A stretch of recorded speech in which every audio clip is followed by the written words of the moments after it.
This morning I want to continue on with a mini lesson pertaining to the parable of the rich man and Lazarus. And I want to answer the question, wasn't the rich man and Lazarus, didn't they both die?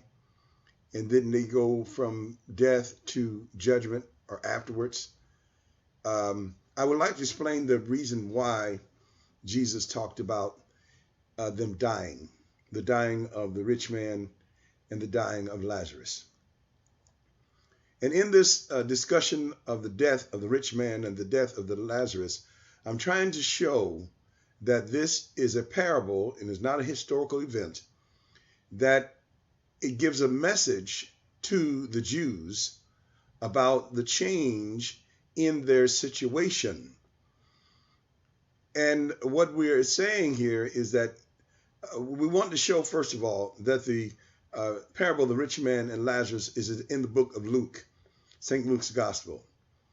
Point number one.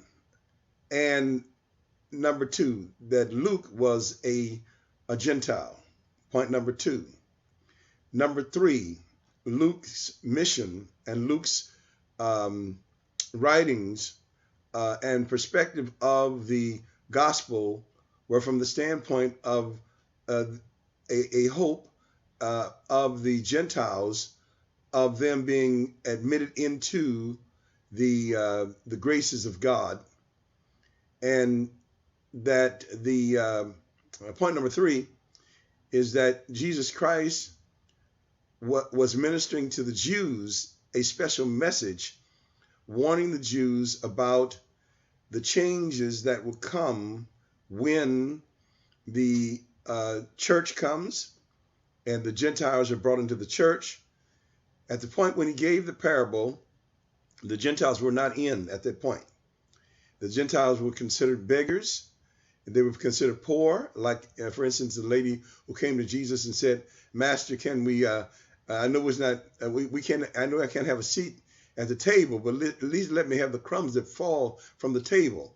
Jesus said it's not good for him to give the meat of the children to dogs. And so he was really referring to Gentiles. And then when the Grecian people came to Jesus in St. John chapter 12, those men came from a far Grecian country, said, "We went to see Jesus." But he had to send, he wouldn't come out to them. But he sent word to them and said, "I can't come out to you now. I'm not ministering to the Gentiles. But if I be lifted up from the earth, I'll draw all men unto me. After the Calvary, all men will come." St. John chapter 1, read about verse 11. He came unto his own. He came to the Jews first, and his own received him not. This is afterwards, as we look back on Jesus' life. John writes this. "And his own received him not, but to as many as received him, to them gave he the power to become the sons of God." This is the Gentiles becoming the sons of God. And then if we go to Ephesians chapter 2:12, where Paul said that the Gentiles were alienated from the commonwealth of Israel. They didn't have all the wealth that Israel had. You know, when we say wealth, we're not talking about finances. We're talking about the promises of Abraham and the law and the commandment and the covenants and all of those rich things that they had in God's relationship with the Jews. And so it is the wealth there has to do, and the wealth, the circumstance and their status has to do with the wealth of them being Jews. It's not about a rich man, a Jew or Gentile in the world who was so mean to Lazarus that he ended up going to hell over it, because that's not even brought out in the parable. But the focus here is on the richness of the Jews and their situation and their status, their special status. And the poorness is the poorness of the Gentiles, who are considered like beggars, who are the outside of the promises, the commonwealth of Israel. That's why the Lazarus is outside of the gate. He's not even inside. And the dogs, he's in a position exposed to dogs, which are those that have no access, substandards, and alienated from God. So in this has been going on all throughout the Old Testament, the riches of the Jews having access and the poverty of the Gentiles. There's no Gentile anything offered in the Old Testament. And so that when it comes to the things of God, any promises of God. The millennial was to the Jews and all of that. When it comes to any of those things, the Gentiles didn't have it in the Old Testament. And so Jesus is describing the actual set and conditions of the Jews and the Gentiles, let's say up to the church, up to Pentecost. They were rich and the Gentiles were poor. The Jews were rich. They had Abraham. They had Moses. They were rich. And the Gentiles were poor. So, in the parable of the rich man and Lazarus, Jesus brings this out.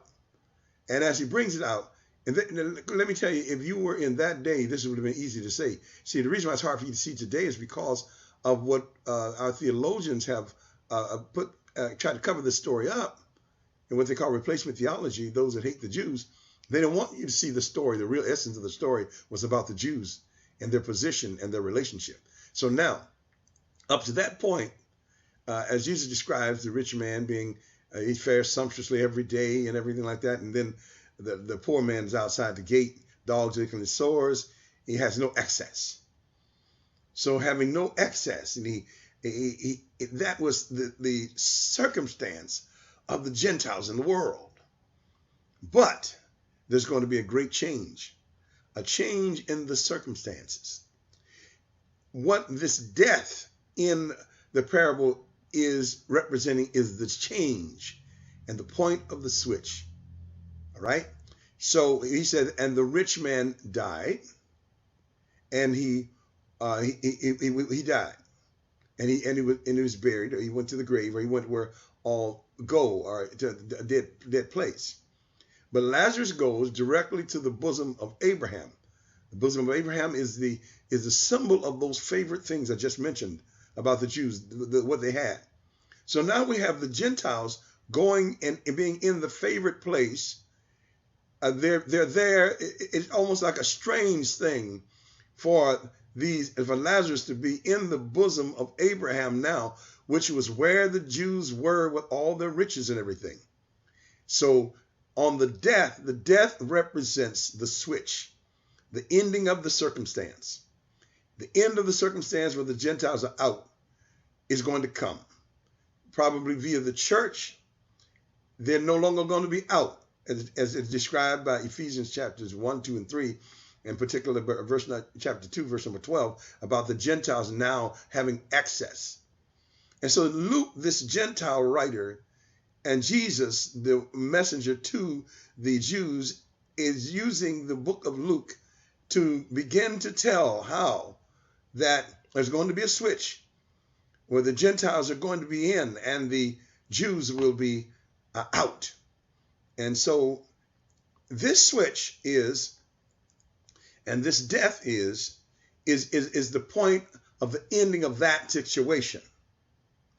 And the Lazarus being in the bosom of Abraham is the new situation. It's not about the afterlife. It's really about the switch of the position of favor and access of the Gentiles with the Jews, who are blinded now because they've rejected their opportunity, and now they are blind and they're in somewhat like a dead-like situation. That's why it says, and he lifted up his eyes in hell. Well, the word hell there means death. It means grave. And so this is not talking about Platonic hell. That word wasn't even in just count that word out of there because it wasn't even in the original Bible.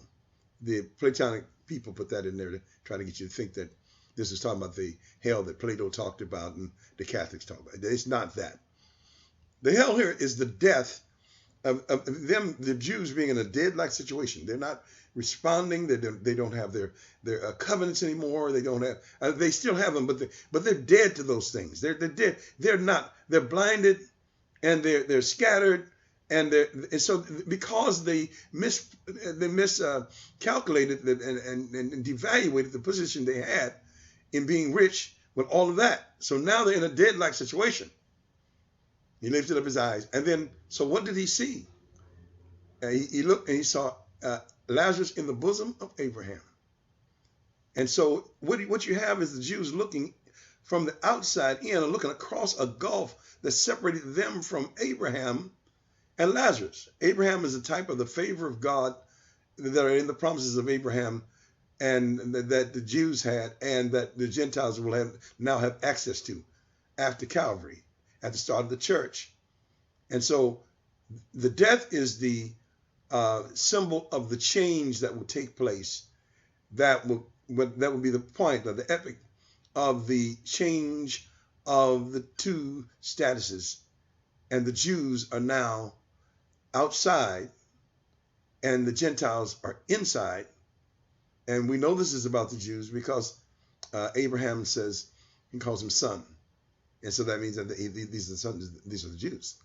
So now, you would probably have need to look at the other videos to get the entire background. But because of my limit of the 10-minute session, I'm defining for you what the death of the rich man and Lazarus really meant. Sometimes the people who believe in the health theory believe they meant that they died and went to judgment. But that is all knocked out even by the fact that the Bible doesn't teach that. But anyway, that's what it's for.